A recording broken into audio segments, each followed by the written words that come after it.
Sekarang kita sudah terhubung dengan Pak Dion. Selamat malam Pak Dion. Halo, selamat malam Mas. Ya, jelas ya Pak ya, walaupun nggak dengerin radio ya Pak ya. Ya, assalamualaikum warahmatullahi wabarakatuh. Waalaikumsalam. Silakan Pak Dion, boleh dimulai ceritanya Pak. Iya, saya mau cerita pengalaman di tempat kerja lama saya Mas. Jadi ada semacam tanda tanya itu, ada yang saya mau tanyakan gitu. Halo. Iya Pak Dion, kita dengerin Pak. Oke, jadi ceritanya gini, pada tahun sekitar 2003-2004 saya itu kerja di salah satu perusahaan telekomunikasi asing ya, sebagai security. Kantornya itu kita nyewa rumah di jalannya, boleh saya sebutkan enggak? Kayaknya nggak usah deh Pak, soalnya situ deket banget. Di Jalan R itu. Jalan R itu di daerah Semarang Selatan, jalan gunung-gunung itu loh Mas. Ya itu kan kita nyewa rumah besar lah. Rumah itu milik dokter gigi terkenal Semarang. Inisialnya dokter gigi L. Rumah itu kan kosong 2 tahun, lalu dikontrak kantor kita. Pas saya masuk pertama, itu di depannya ada warung Mas. Ibu warung itu lihat saya kaget, loh, ya liatin saya terus saya tanya, ada apa Bu? Mas ini kok mirip almarhumah anaknya dokter L. Siapa itu Bu? Itu anaknya yang punya rumah ini loh. Terus gimana? Itu kan meninggalnya dulu di Mas, di Pantai Marina. Jadi waktu Pantai Marina pacaran sama pacarnya di dalam mobil, mobilnya kondisi tertutup semua, AC nyala, mereka keracunan gas CO2 ceritanya Mas. Halo. Iya Bapak, kita menyimak Pak. Itu kan terus pernah masuk ke sempat masuk berita lah, peristiwa agak besar Semarang. Saya anggap istilahnya biasa aja ya. Terus kita mulai aktivitas kantor biasa. Kita kan jobnya itu menggarap konstruksi tower untuk salah satu provider. Jadi kita mendapat kontrak membangun tower untuk wilayah Jateng Jogja. Kantor kerjanya Semarang. Nah, kejadiannya itu ada beberapa. Salah satunya itu setelah beberapa ya hampir setahun setengah di situ. Pas hujan-hujan itu ada saya kan akhirnya sama yang punya warung itu, sama ibu dan Pak Tok itu dekat akhirnya, sering berinteraksi, sering ambil air, sering numpang ke kantor. Nah, suatu hari itu saya waktu sore-sore si Pak Tok pemilik warung itu ini, Mas numpang ke belakang. Oh ya Pak, monggo. Sekalian titip, saya mau beli nasi. Saya keluar, kalau beli nasi kan harus naik dulu ke Gapura sana. Terus saya setelah beli nasi turun itu, Pak Toknya keluar. Keluar mau pulang. Saya tanya, kenapa Pak? Kok sampean keluar itu di dapur, di kamar, dalam kamar itu ada kamar kosong yang kita jadikan gudang. Kamar itu ternyata anak almarhumah dokter L yang meninggal itu. Jadi Pak Tok itu melihat di dalamnya ada perempuan cantik katanya di dalam kamar itu. Dia langsung keluar. Terus, wah masa Pak? Ayo kita lihat. Saya cek bersama Pak Tok itu ternyata nggak ada siapa-siapa Mas. Kosong itu kamarnya. Isinya ya barang-barang itu. Halo. Bapak, kita menyimak Pak. Ya. Terus kan saya anggap biasa aja karena saya kan nggak ngalami langsung ya. Saya pikir saya terlalu anggap serius lah. Terus besoknya lagi sore hari juga Mas, ada supir itu supir kantor kita, namanya Pak A. Itu kan hujan-hujan, dia habis main ke kampung belakang kantor kita itu, kampung Kali Langse, mampir. Terus ya istilahnya kan hujan, berteduh. Mas bang berteduh ya Pak, monggo Pak.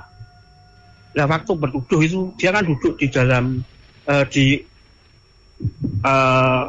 belakang itu ada teras Mas, ada semacam teras toh. Di belakang rumah itu ada belakang semacam teras, ada meja kursi. Si Pak A itu duduk sambil ngerokok. Dia tuh juga dipanggil-panggil. Pak A. Yang manggil ora cewek, Mas. Pak A-nya tuh tengok-tengok loh, dia manggil siapa? Jan gak ada orang. Saya kan di ruang tamu itu, ruang tamu merangkap pos saya. Langsung dia masuk ke ruang tamu. Mas, wah, aku habis panggil cewek di belakang, Pak. Mosok, Pak, ini masih sore loh, Pak, habis asar. Bener, Mas. Ayo cek lagi, Pak, cek lagi. Saya cek lagi. Kamar itu terkunci. Belakang kosong, tidak ada orang, dapur kosong. Terus Paknya pulang. Saya juga, apa sih ini sebenarnya? Ya itu nggak sebatas itu, Mas. Terus ada lagi itu, akhirnya saya ngalami juga. Jadi tapi saya nggak nganu Pak, nggak Mas, nggak lihat wujudnya. Jadi ceritanya begini, jam 2 malam pas saya piket malam itu ya, saya tuh nggak bisa tidur. Posisi kan nganu, ruang tamu merangkap pos itu di depannya di kursinya saya kasih TV di depan kursi itu, terus saya gelar bed tuh Mas, gelar matras. Ya, halo. Kita halo. Menyimak, Pak. Oke. Gelar matras. Saya tiduran. Jadi nggak tiduran. Dan posisi kan di lantai. Di atas lantai itu ada jendela gede-gede, Mas. Jendela itu langsung terhubung ke kamar teras di belakang rumah itu yang ada meja kursinya itu. Tapi itu gelap, Mas. Belum ada lampu. Saya juga nggak kepikiran kok kenapa nggak dipasangi lampu, kenapa gitu. Saya nggak kepikiran.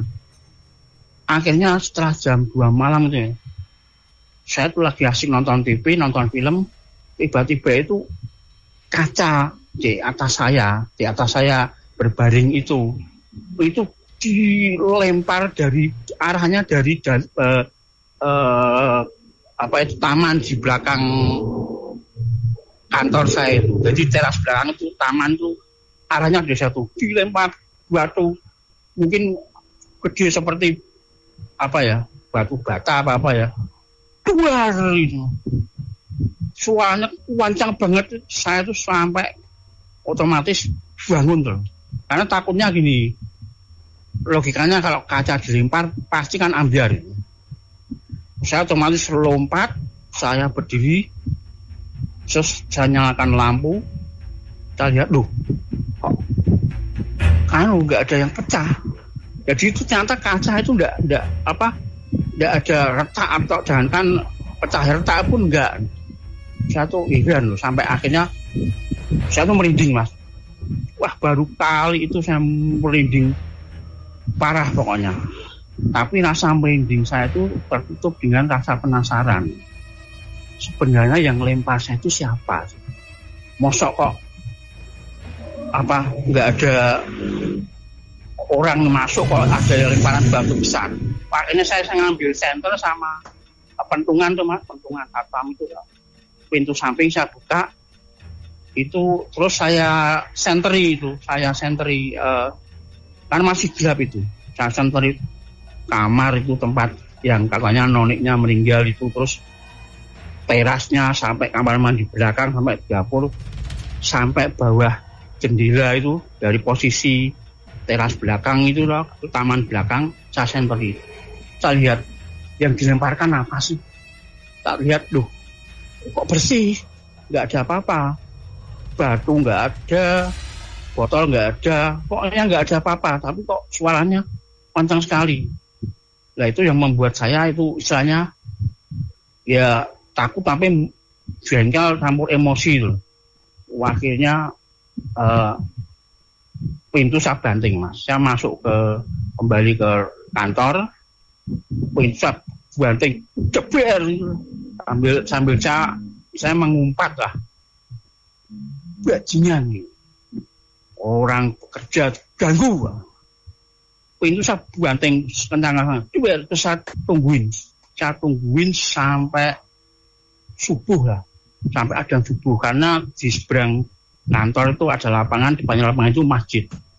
Sampai adzan subuh itu nggak gangguan lagi. Akhirnya saya nggak ceritakan ini, takutnya kan karena di sana kan ada staf perempuan, admin dan sebagainya, takutnya nanti pada takut. Saya simpan sendiri.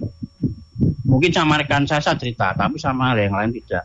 Nah, puncaknya itu pas manajer saya, pimpinan situ, namanya Pak Ji, ngelembur bikin report lah untuk kantor pusat Jakarta. Dia ngadepin laptop itu. Harusnya sore pulang, dia ngelembur. Pas jam 8 malam itu, saya nonton TV di pos alias ruang tamu kantor itu, dipanggil. Mas lapar enggak? Ya Pak, lapar Pak. Ini bungkus nasi goreng 2 ya. Saya tunggu ya, saya pedesnya sedengan. Oh ya Pak, langsung saya naik Mas, naik ke Gapura yang dekat jalan protokol itu, saya bungkus nasi goreng 2. Enggak lama lah ya, paling berapa jam. Saya turun lagi, pagi ini nunggu saya di luar. Jadi di jalan masuk jembatan kecil itu kan, karena bawahnya ada selokan. Dia nunggu di jembatan kecil itu senderan tiangnya itu tuh senderan gitu sambil kakinya main pasir itu santai. Terus saya tanya, "Loh Pak, kok nggak tunggu jalan aja, kenapa tunggu di luar?"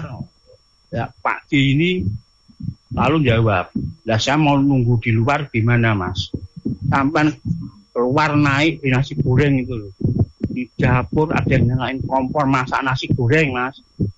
Baunya sampai ke meja saya. Waduh, siapa lagi? Saya tuh sampai merinding. Wah, karena Pak J ini Mas. Jadi dia itu engineer tapi dia lulusan Ponpes modern Gontor. Jadi memang benar-benar saya percaya kalau beliau istilahnya diganggu, saya percaya. Tapi beliau karena dia istilahnya seorang santri ya, jadi tahu kalau diganggu gitu nggak takut. Akhirnya sampai jam 9:30 malam itu dia pamit mau pulang, tapi saya diajak gabung dulu. Mas, temenin saya Mas. Gimana Pak? Kita keluar ke taman sebentar. Ternyata di porsi itu saya berdiri, beliau duduk. Beliau ngaji selama 10 sampai 15 menit lah. Setelah ngaji selesai, itu suasananya udah beda Mas. Yang tadinya panas itu ya, kayak sumuk itu. Jadi kayak adem silir gitu loh Mas. Habis setelah ngaji dia nepuk pundak saya. Ya Mas, enggak apa-apa. Mulai sekarang insya Allah aman. Cuman besok bilang ke sekretarisnya, ke adminnya, tolong ini semua pasangi lampu. Terus kalau bisa ini teras ini kasih aktivitas apalah. Oh ya Pak, makasih Pak. Saya antar ke pintu. Benar Mas, setelah itu memang suasananya kantor itu sudah jauh beda lah, sudah nyaman lah. Jadi sudah ada apa-apa, nggak ada laporan lagi dari karyawan. Esoknya saya beritahu ke adminnya, Mbak ada perintah dari Bapak ini pasangi lampu yang terang. Oh iya, langsung diberikan pasang. Dan alhamdulillahnya itu teras itu difungsikan Mas. Difungsikan sebagai tempat olahraga tenis meja. Jadi setelah jam kerja selesai, tenis mejanya dibuka, terus karyawan pada main sampai malam. Lalu kantor ramai. Akhirnya kantor itu karena karyawan kita nambah, kerjaan tambah banyak, pindah ke kantor baru. Ya masih satu wilayah, cuman beda kelurahan lah, nyebrang lebih naik dikit. Cuman ya itu setelah itu sudah nggak ada gangguan apa. Ya kantor lama, kantor baru sudah nggak ada gangguan apa sampai akhirnya kantornya perusahaannya kan sekarang sudah kolaps, sudah bangkrut, sudah pindah kerja tempat lain. Yang ingin saya tanyakan tuh sama narasumber itu sebenarnya itu yang ngelempar tuh wujudnya apa sih? Karena bertahun-tahun itu saya tuh masih penasaran. Yang lempar saya itu apa yang dilempar dan wujudnya apa. Itu aja, Mas. Oke. Mas Febri, silakan Mas Febri. Ya. Ini cerita udah cukup panjang ya, dan menarik karena saya paham betul daerah situ. Depan masjid ada lapangan. Saya curiga dengan rumah besar yang sebelah kiri bukan ya Pak? Tapi kalau iya bukan sih kayaknya. Soalnya sebelah situ tuh kayaknya dipakai sama ekspat dari Filipina gitu. Berarti yang sebelah mana ya Pak? Abis jembatan kalau jadi dari Gapura itu Mas, Gapura yang dekat ruko-ruko yang ada hotelnya dulu, Hotel Elizabeth itu turun, terus kiri jalan, turun kiri jalan. Oke. Nah itu sebelum ada Gapura ke Kampung Kailangse itu loh posisinya. Rumah pojok persis. Kiri jalan persis. Ya, pas turunan persis, saat ada satu rumah lagi sebelahnya kan Gapura ke Kampung Kailangse itu. Ya, itu berarti ya. Ya, betul itu maksudnya. Yap. Silakan Mas Febri. Ya. Selamat malam Pak Dion. Selamat malam Mas Febri. Ya. Memang yang saya rasakan di rumah itu ya Pak ya, memang kental sekali dengan energi yang gimana Mas? Memang di rumah itu memang sangat kental sekali energi. Saya nggak berani bilang energi negatif ya Mas ya, gitu. Ya. Tapi memang sangat cukup kuat yang saya rasakan energi yang ada di rumah itu, gitu. Betul Mas. Jadi sosok penunggu utama ya Pak ya, maksudnya yang istilahnya itu yang paling kuat, yang paling tua di situ gitu. Yang saya tahu itu sosoknya tinggi besar. Tinggi besar, terus di bagian kepala itu ada tanduknya. Itu sosok itu juga yang sempat ngeganggu sama Pak Dion ini gitu.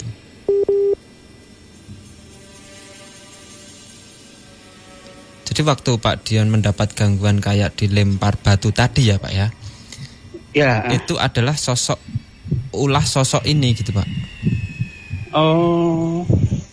Nah cuman tuh Mas, waktu saya tuh emosi tuh sampai saya gebrak itu, saya tungguin nggak nongol gitu Mas. Iya pasti nggak akan nongol gitu Pak. Karena sosok ini hanya hanya ingin mengganggu saja gitu. Oh iya. Terus sosok yang sempat dilihat sama orang-orang mirip sama anak pemilik rumah. Ya. Itu juga kerjaan si sosok ini gitu. Oh alah. Jadi sosok ini tuh cuman itu aja Mas ya. Gimana Pak? Cuman itu saja ya yang bercokol situ, cuman itu ya. Kalau yang istilahnya kayak nempatin tempat situ ya, rumah itu gitu, ada beberapa sosok gitu Pak. Tetapi sosok yang istilahnya paling kuat lah ya, paling kuat dan paling lama di situ itu sosok ini gitu Pak. Sosoknya itu besar. Iya. Matanya itu ya merah gitu ya. Sosoknya tinggi besar dan di kepala itu mempunyai tanduk. Astagfirullahaladzim. Dan sosok ini yang seringkali menyerupai anak si pemilik rumah itu tadi Pak. Mimbo istilahnya Mas. Iya betul. Itu sampai sekarang masih di sana itu Mas sosoknya Mas? Masih. Iya. Tetapi waktu pimpinan saya Pak G itu mengaji situ, dia sempat menyingkir nggak?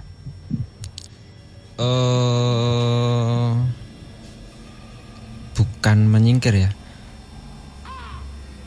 tapi lebih kayak lebih perlakuan dia terhadap orang-orang yang ada di situ itu lebih kalem, lebih nggak yang brutal kayak kemarin-kemarin gitu loh Pak.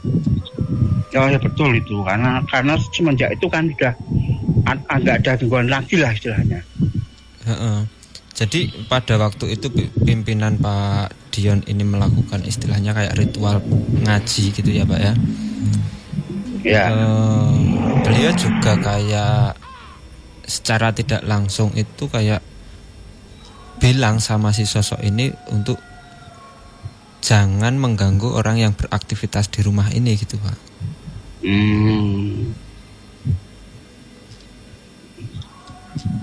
Jadi tujuan dia